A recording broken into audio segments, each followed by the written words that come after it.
world governments, make sure you license a few of these vaccines and have the material available in the freezers, because Ebola comes and then it goes and it disappears and we forget about it. Then it pops up again. Now we have one that's moved a little further. Does it move because it's a more dangerous virus, or is it moving because of change in society that we talked about early in my comments at the beginning of the talk? Change in society leads to new outbreaks. The change is more travel. The change is more contact among people. The change is also more blood contact, etc. This is where the global virus network is. So there is a beginning of one in India. By the way, the location doesn't mean that's where it is in India. Our closest contacts have been here in Kerala. But this needs to be really greatly expanded, more intense involvement of China.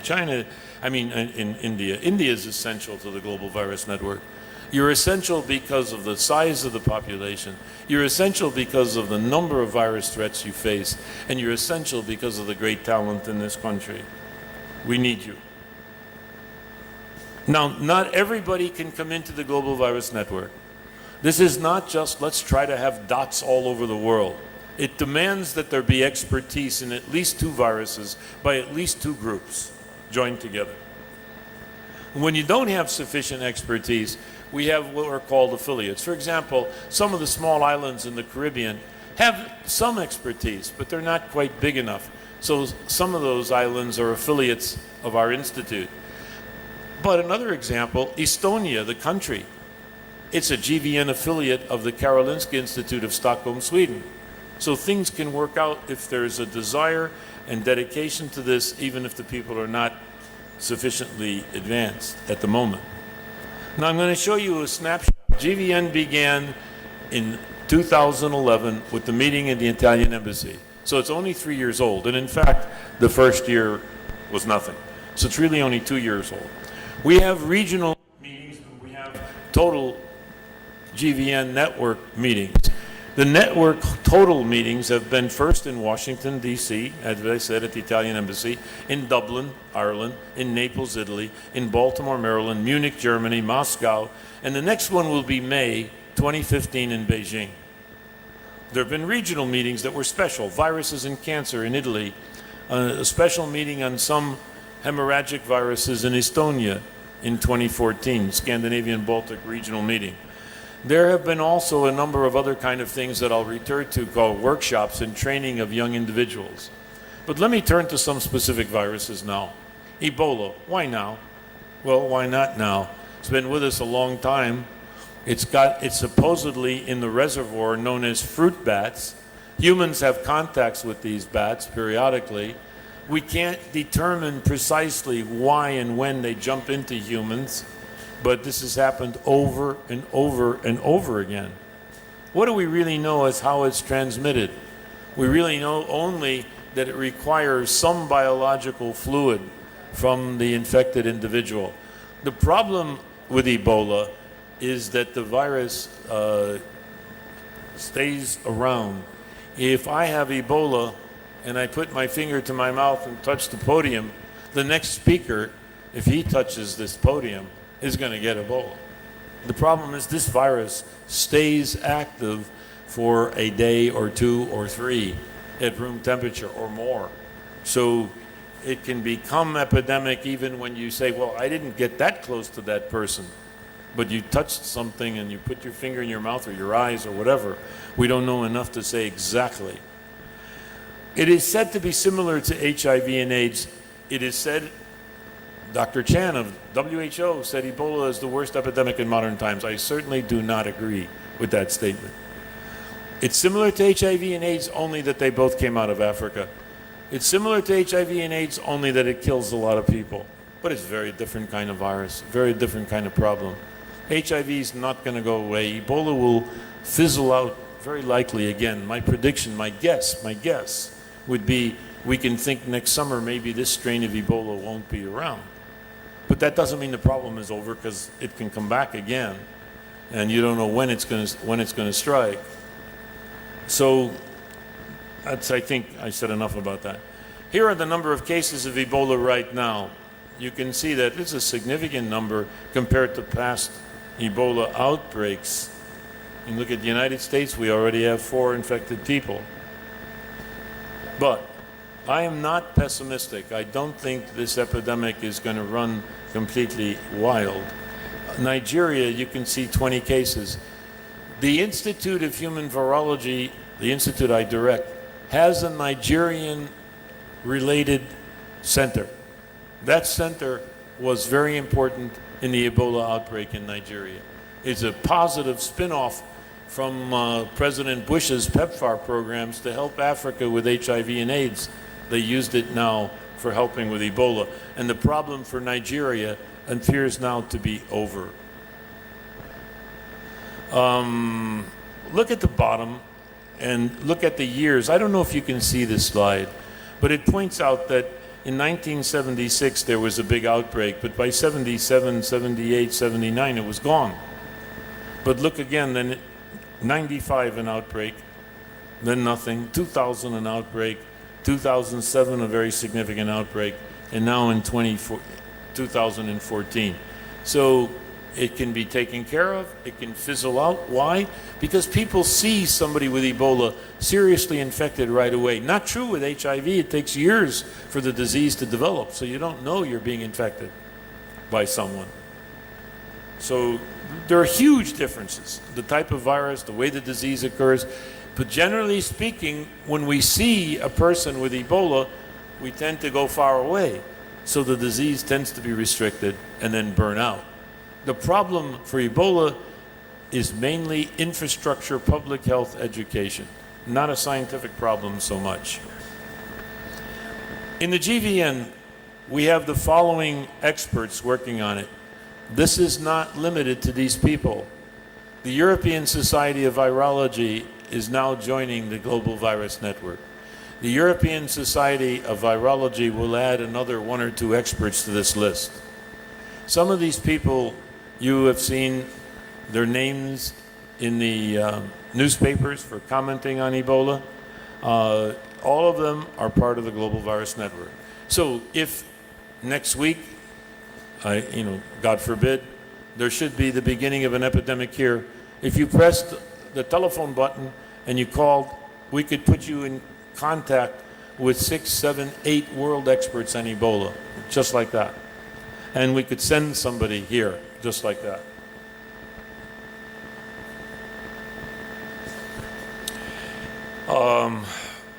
This slide is not for me to go into detail.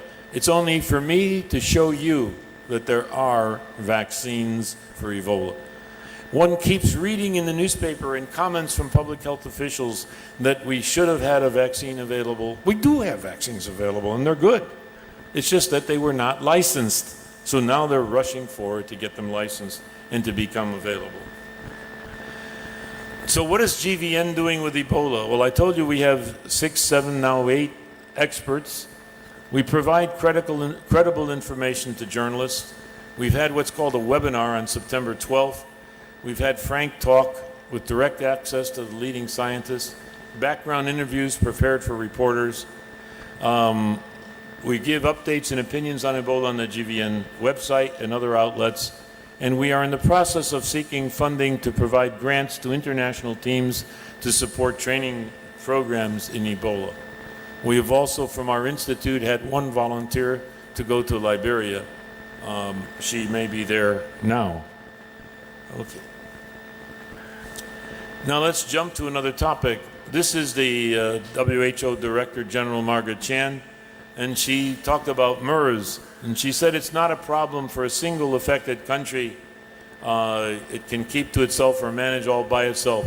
It's a novel coronavirus. It's a threat to the entire world. Maybe, maybe that's a little exaggerated, but it is a threat. This slide I was presented at a meeting by GVN scientists in a meeting in Dubai. And I don't think the picture I learned from my colleague Nora was not appreciated. But that's a reality. This virus comes from camels to man, and that's how it begins. So this virus, MERS, is a so-called coronavirus, meaning crowned, because the outer protein is so prominent. There are different coronaviruses, 5 of them. One of them is also the SARS virus. We have a parade here. His hand must be worn out. These are the number of cases. Saudi Arabia accounted for the 754 cases of MERS disease. About almost half of the people died. 12 cases in September, that's not so many. The total number 887, but you can see that the majority are in Saudi Arabia. Now this is just to point out that there's some viruses that haven't been a real problem for you, for India. But look at, this is a problem now in the United States. An enterovirus known as D68. Remember, poliovirus is an enterovirus. So this is among 100 or more enteroviruses that are not including polio. So it was identified in California in 1962. It caused some disease, but now 10 children in Colorado this past August experienced paralysis-like disorders. Varying degrees of muscle weakness, difficulty swallowing, difficulty breathing, weakness in the neck and the trunk, difficulty walking. Now, you know, this sounds an awful lot like the beginning of polio in the United States. It's another virus related to polio, but a different virus. Sort of, you know, new, yes, identified only in 1962, but becoming a problem now. Okay, that's about the paralysis of children again. This is, you know, shows the child in bed and with difficulty breathing. So it's related to the virus that crippled thousands of children in the United States before the polio vaccine became available. So, yeah. Dengue. What about dengue? This is a virus important here, transmitted by mosquitoes. It's at least 1,000 years old. Epidemics have appeared long ago. In recent years, have become more of a significant problem to the Western world, and a vaccine for dengue is in fact coming. West Nile virus, it causes encephalitis. It's present in the crows in the United States, but it's a virus that's important in to a lot of people. It's related to the Japanese encephalitis virus, again transmitted by mosquito. Emerging paramyxoviruses. Look at what's in red. They have different names depending on where they're from. Like the Nipah virus is India and Bangladesh, endemic. Fruit bats, sometimes going to pigs, sometimes then to man. They cause encephalitis, often fatal to humans. The one in India, Nipah, is very often fatal to people here in India and in Bangladesh. So we won't go through each one, there's not time. I'm trying to give you only the flavor of what we face. Hantaviruses, there's one called Bunya, or the general group is called Bunya, transmitted by dust inhalation from rodents, but sometimes cause hemorrhagic fever, sometimes kidney disease or lung disease, and sometimes the names are different. You can see the different names in the South America, different name in Europe, different name in Africa, etc. These are also important viruses for diseases which are often fatal. Human viruses that cause cancer, there's a list. 1, 2, 3, 4, 5, 6, 7, 8. But among the papillomaviruses, there are many strains that cause cancer. The cancer is not only cervical cancer with papillomaviruses, it is anal, genital cancers, likely laryngeal cancers, sometimes head and neck cancers, not all head and neck cancers, but some. So there's a vaccine available. The vaccine seems to work, but as we learned from our African colleagues in our Nigerian collaboration, there are strains of papillomavirus that apparently are associated with cancer in Africa, in Nigeria, that the vaccine is not covering. So the problem is not over. Now there's a reminder about concerns for viruses that are solved. Everybody knows polio and measles is solved. We have vaccines. However, polio and measles they don't have a reservoir in an animal, so they should be able to be eradicated from the earth. Vaccines are effective. But there are pockets of measles occurring in the United States. There's more occurring in Europe. The majority are in unvaccinated people. We have a similar situation in Pakistan and outbreaks in Australia. And these are because of lack of education to take the vaccines, or not a good public health response in being sure people have vaccines.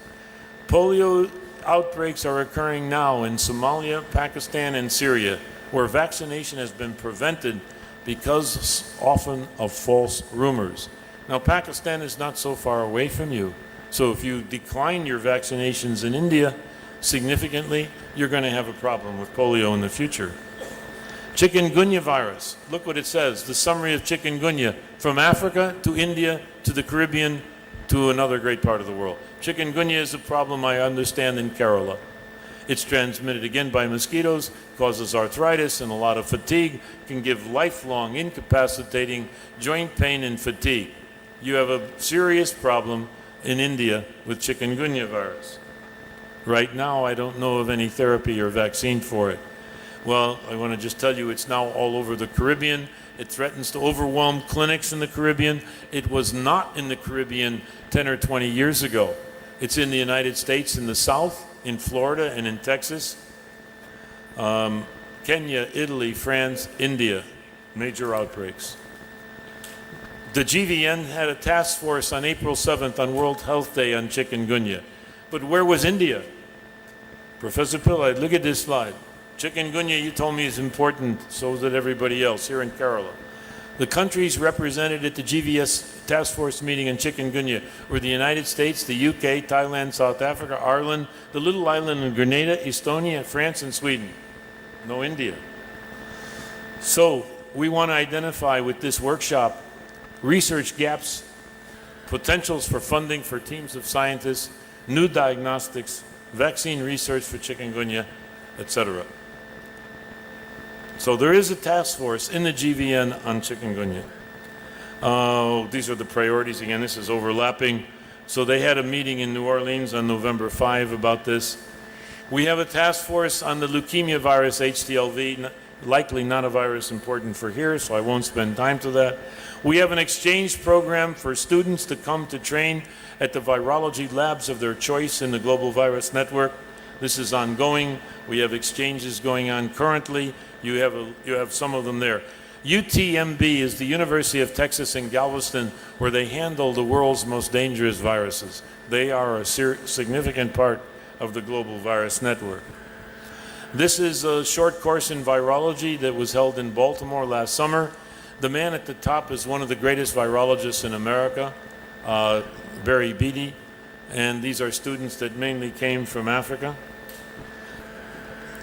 These are policy discussions with these virologists. At the bottom left is Peter Palese. Peter Palese is one of the greatest influenza vaccine virologists in the world. He was one of the first to come into the GVN. He's from New York's Mount Sinai Medical School. And these are students coming from different parts of the world that we were able to get financial support for to bring to Baltimore for these short meetings. Chumakov is with the FDA. His father was the great Russian virologist, same name, Chumakov. Jose Esparza from the Gates Foundation, formerly WHO. Osterhaus is the man who sequenced the full genome of the dangerous strain of 1918-1919 influenza, the one that caused some controversy of whether they should have published that or not. He's a full member of the GVN as well. So we host these short workshops for training. I'm coming to the end. We have educational approaches with journalists in order to educate the public. We had the first meeting with journalists in the Caribbean island of Grenada. We have webinars for journalists and for beyond journalists. So what's next? There will be new centers and new affiliates which are now under review. The GVN will continue to expand. There will be new postdoctoral fellowship programs expected to be announced in December. There's ongoing fundraising for this now. And as I told you, the annual meeting will be in Beijing in May 2015. In red Will there be an annual GVN meeting in India? Will it be in Kerala in the future? And a new thing that is important, we announced a Business Leadership Council in October. Why? Because viruses destroy economy. Just take a quick look at that. Look how many people missed work because of flu, 230 million work days. Look what SARS cost in 4 months, $30 billion. The Ebola outbreak will cause 2 to 3% drop in the economic growth of those African countries. Chikungunya causes a big potential economic problem. So the private sector is an important partner for the GVN. There's a GVN Business Leadership Council. The founding co-chair is Bipin Thomas, the president of the health group UST Global. He's involved with another Mr. Pillai, etc. Okay. Indian partners, and I close with this. Dr. Prem Nehra was is a GVN Center Director. He participated in critical early meetings of the GVN to frame the organization. He and his colleagues at Amrita Institute of Medical Science have participated in the GVN meetings in Dublin, Naples, and Baltimore. They've worked to form a GVN-affiliated Indian virus network. We prefer the term Indian Global Virus Network. And Dr. Sri Kumar of the Rajiv Gandhi Center for Biotechnology is a partner. He sits as a member of the Chikungunya Task Force. We have our old colleague Sangadaran, who is a special envoy to here. And in red at the bottom, Dr. M.V. Pillai has been and will remain one of the special advisors to the Global Virus Network, in particular to its relationship with India. The hope and the plan is to subsequently expand the role to multiple centers in India with a much deeper involvement of India. Lastly, there is a recently announced new United States initiative, and many countries have signed on for this. President Obama first made a speech about it only this past summer. It's the formation of a global health security agenda. I believe this is a natural partner for the Global Virus Network. What these nations, including India, if you look to the right, signed up for is a mechanism that enables countries to work together to prevent, detect, and respond to disease outbreaks before they become epidemics. Because of my time limitation, I can't go through all of this. Of course, there was a concern of bioterrorism. But after all, without a terrorist, a virus is a bioterrorist by itself. So we think, once again, that leaders of the global health security agenda, I understand that the Minister of Health in Italy will be one of the new chairmen of this, and we have approached her about becoming a partner with the Global Virus Network. Now, I don't know anything about Twitter. I know nothing about Facebook, but this is my last slide. And I was asked by the President, Sharon Hrinkow of the GVN, to please show this slide. So I'm showing you the slide. But I don't do Twitter and I don't do Facebook. But if those of you want more information day to day, you can follow GVN on these two sources. You could also look it up on the internet. We have a website.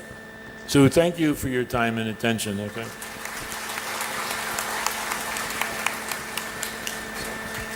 Thank you, sir, for the nice deliberations. Now we are moving to the prestigious Medicine Millennium Awards. Thank you, sir.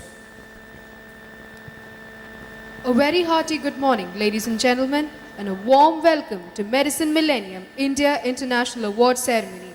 I request distinguished Chief Guest Sri Umman Chandi, Honorable Chief Minister of Kerala, IMA State President Dr. A.V. Babu, award winners Dr. Robert Gallo, Dr. Azad Mupin and Dr. Narendra Kumar, IMA National President-elect Dr. A. Marthanda Pillai, State President-elect Dr. Srijit N. Kumar, State Secretary Dr. A.V. Jayakrishnan, Navothan Foundation Chairperson Mrs. Elizabeth Anthony, and Organizing Secretary of Medicine Millennium Dr. N. Sulfi to kindly occupy their seats on the dais.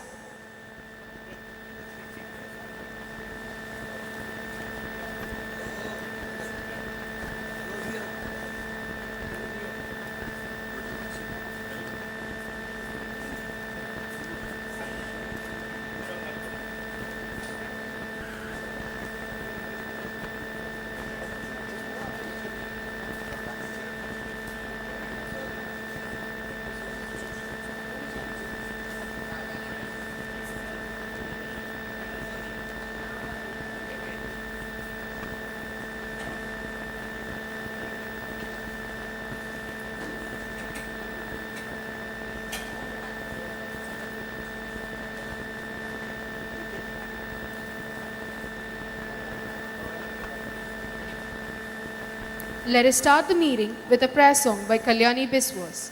I request all to kindly rise.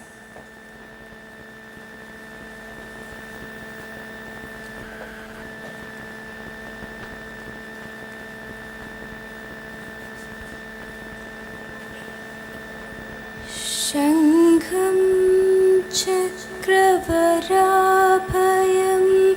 करतलं हारं श्रियं मारिडं शान्तं शाश्वतम् इन्दुचूडमकुडं श्रीचक्रबिन्दुस्थितं सम्पूज्यं सुरसेव्यपादकमलं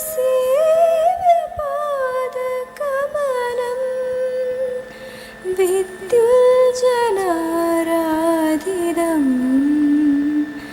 श्रीरम्यं परमेश्वरीं तव पादं ताये मम पादुमा ताये मम पादुमा ताये मम पादुमा. Thank you. Now I request President-elect of IMA Kerala and Chairman of Medicine Millennium Organizing Committee, Dr. Srijit N. Kumar, to render the welcome address.